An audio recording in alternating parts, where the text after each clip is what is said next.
God bless you, loved ones. Welcome to the Word with Chester. Today we'll begin studying the 31st chapter of the book of Genesis. I am so happy that you are here today.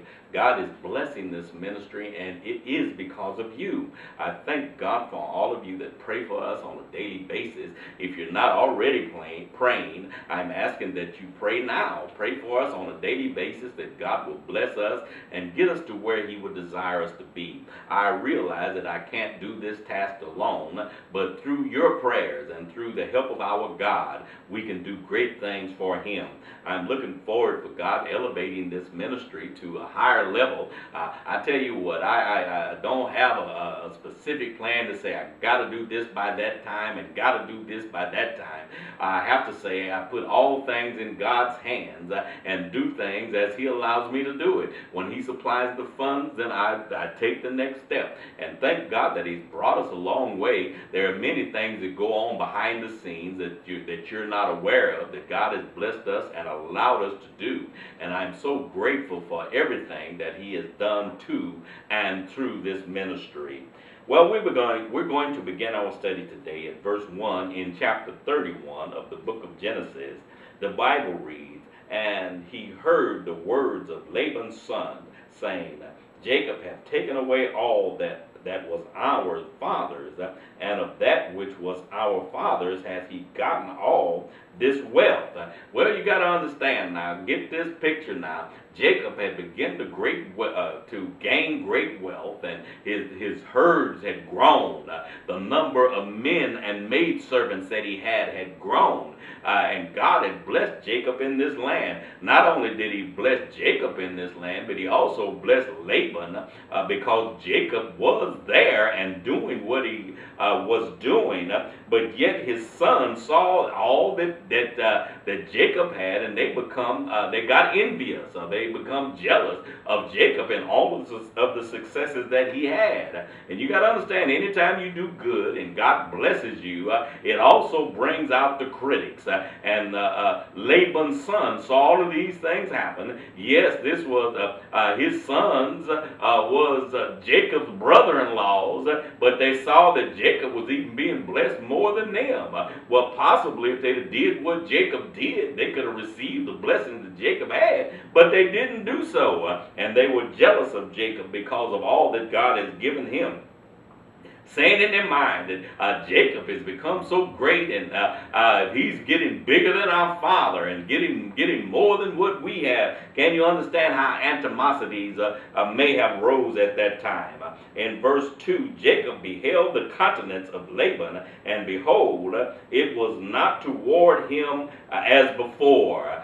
Laban himself, he saw the difference where the herds of Jacob got to be larger than his, and they were stronger animals than his, and in his own mind he's questioning, how can these things be? You got to understand, he made the deal. They made this deal, and we read about it in our last lesson. So it was as so. The spotted cattle and the striped cattle and all of these, they were divided because and in this manner, and God blessed the ones that was supposed to be of Jacob, and here we find Laban and his sons getting perturbed because Jacob was being blessed, and it seems that they were not as blessed. You got to understand, when Jacob got down there, they only had a little bit anyway, and they were angry because Jacob's herd grew to a point even greater than theirs. In verse 3, "And the Lord said unto Jacob, Return unto the land of thy fathers and to thy kindred, and I will be with thee.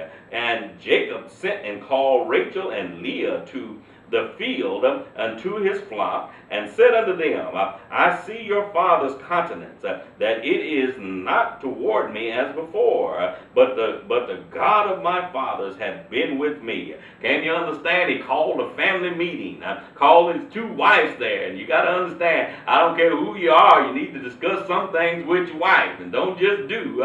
He called them there. I'm talking about to keep peace. If you want peace in the home, he talked to both of them, both both of his wives. And you got to understand, these were the daughters of Laban.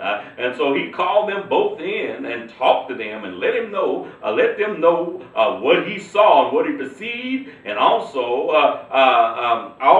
how Laban was, and also what God had told him on that night. In verse 6, and ye know that with all my power I have served your father. In other words, he told his wives, Leah and Rachel, you know that I've given all. I've served your father with all my power. Verse 7, and your father has deceived me and changed my wages 10 times. But God allowed him not to hurt me. Well, he changed his wages 10 times. Now, that's a lot. Anytime people renege on you 10 times, that causes you to be leery about them. Let's talk about the first time. Well, the first time was concerning his 2 wives. He had asked for Rachel and worked 7 full years for Rachel. And at that night, Laban sent his older daughter in there, Leah. And through deceptive means, he slept with Leah, and she was his wife as well. And Jacob had to work 7 more years for Rachel. Can you understand the craftiness of Laban and what type of man he was? Well, I must say it runs in the family because if you remember the story of Rachel, she was a little bit deceptive herself. She's the one that got in the mix and caused Jacob to steal the blessing from Esau. Well, the craftiness running in this family. Laban was a deceitful, crafty man. So was Rebekah, his sister, so it had to run in the family. Well, maybe I shouldn't have said that, but I did. And your father had deceived me and changed my wages 10 times, but God allowed him not to hurt me. Even through all of this, he couldn't hurt me. God yet blessed me. In verse 8, and if he said thus, the speckle shall be thy wage, and all the cattle bore speckle. And if he said thus, the stripe shall be thy hire, then bore all the cattle stripe. In other words, only God could do this and make them bear in a certain way. And he changed my wages. After a while, one while he wanted the stripes for himself. The next while he wanted Jacob to have the stripe. The next one, the spotted, he wanted for himself. And when that didn't turn out the way he wanted wanted Jacob to have the spotted, and so forth. Can you understand where we at here? In verse 9, thus God has taken away the cattle of your father and given them to me. God took away the cattle from your father and gave them to me. Now he's all bent out of shape about it. Well, God did this. Only God can put the spots in the animal and take the spots away from the animals. Now we know what Jacob did could have had a bearing on the reason they were that way. But let me let you know, only God can really decide what skin color you're going to be or what the markings you're going to have on your body. You don't even have control over that yourself. Let's read verse 10. And it came to pass at the time that the cattle conceived, that I lifted up mine eyes and saw in a dream, and behold, the ram which leaped upon the cattle were striped, speckled, and spotted. Verse 11, and the angel of God spoke unto me in a dream, saying, Jacob. And I said, here am I. In other words, he's letting them know that I heard the word of the Lord. He spoke to me in a dream. Verse 12 it reads, and he said, lift up now thine eyes and see. All the rams which leap upon the cattle are striped, speckled, and spotted. For I have seen all that Laban doeth unto thee. In other words, God got in it. He saw the craftiness of Laban. And let me let you know, anybody that's terribly deceitful, you really turn the hand of God against you. If you learn how to just be honest and straight up, God will bless you. But as long as you're deceitful, you actually turn the hand of God against you. And this was the case of Laban. In all of his craftiness and all of his manipulation, God saw fit to take away from him because because of that craftiness, God saw it. As we read 12 again, and he said, lift up now thine eyes and see all the rams which leap upon the cattle are striped, speckled, and spotted, for I have seen all that Laban doeth unto thee. God said, I see everything that Laban does to you. And you got to understand, God sees all things. You think you're getting by with mess, but God can see what you do. He sees behind closed doors. He sees where no one else sees. He even sees the inside of your heart, the inside of your psyche. He knows what's there. You got to understand. So he knew the heart of Laban. God letting Jacob know, I saw it. I saw how Laban doeth unto thee. In verse 13, I am the God of Bethel, where thou anointest the pillar, and where thou vowedest a vow unto me. Now arise and get thee out of this land, and return into the land of thy kindred. Get that picture. You understand now, he's explaining this to his wives and letting them know that I'm not just doing something here. I've heard from God. You got to understand, these were Laban's daughters, and they were married to Jacob. They were Jacob's wives, but yet these were Laban's daughters. And you got to understand, when you're dealing with family matters, you got to understand there could easily be a turmoil and a split between families. One will say, I don't want to leave my daddy, or something like that. But you got to understand, Jacob, he explained to his wives that this was, the Lord has talked to me. The Lord has dealt with me and talked to me in the night. And this is what he told me to do. In verse 14, and Rachel and Leah answered and said unto him, is there yet any portion of inheritance for us in our father's house? In other words, if we stay, is there anything left if we stayed at our father's house? Well, let me let you know, God had blessed Jacob, and many of the things that Laban thought he was supposed to have, he didn't have, because God had took it and given it to Jacob. Verse 15, and we are not counted of him as strangers, for he has sold us and has quite devoured also our money. Letting them know what their father had did to them. Number one, he sold them. He sold them to Jacob for 7 years of service. Well, they're recounting all the things that their father had did toward them. And so many words, as we continue this study, we'll find that they're saying that we're supposed to be with you, and they stayed with their husband. We're going to read further on this.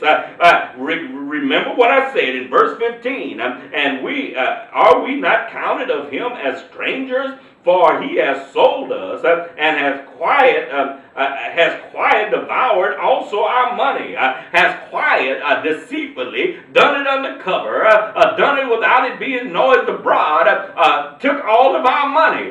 So these are the things that his own daughters were saying about Laban. Now in our next setting, we're going to go further. This is quite a long chapter, so I may have to split this into 3 sessions. But get this full picture. Here now, Jacob is preparing and letting his wives know, getting everything done. You got to understand, some things you have to talk about with those close to you before you do it. Talking to his wives about them getting ready to leave that area and go back to where Jacob's father was.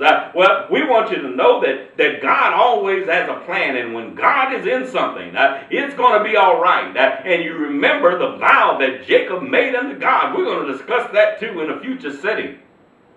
He said, if God would take care of me, in so many words, let me paraphrase, when I go down on my journey, this is when he left his father and his mother and went toward where Laban was. He said, if God would bless me on the way and supply all of my needs and prosper me, then God will be my God. I will serve the Lord. You got to understand, he had made a vow to God, and God had came through for him because he said, God, if you prosper me, I will serve you. If you prosper me, you will be my God. He made that vow, and God honored his side and prospered Jacob and gave him cattle, gave him men servants, gave him not only his 2 wives, but gave him sons sons, and we will talk about a daughter in the future. God blessed him and prospered him in every area. Well, my friends, I want you to know that I love you. I love you with the love of the Lord. If you would like to contact me for any reason, you can reach me at the Word with Chester Ministries, Post Office Box 200483, San Antonio, Texas, 78220. You can also reach me at my website, www.poemsbychester.com. That's POEMSBYCHESTER.com. That's poemsbychester.com. Remember, my friends, you can purchase our CDs. It will be a blessing to this ministry. You can purchase our book. It will be a blessing to this ministry. And we also are able to take donations from you. If you decide you want to be a blessing to this ministry, we will receive it from you. Remember, I love you, my friends. I love you with the love of the Lord. God bless you.